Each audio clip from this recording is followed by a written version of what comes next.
ঢাকাই সিনেমায় শিশু শিল্পী হিসাবে বেশ আলোড়ন সৃষ্টি করেছিলেন প্রার্থনা ফারদিন। যদি মন ভাঙা আর মসজিদ ভাঙা সমান হয়, তবে আখেরাতে বিচার হবে ক্ষমা নয়।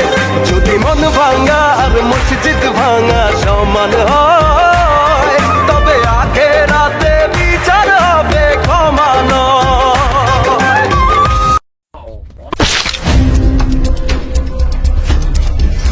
Sorry. Sorry. Sorry. Sorry.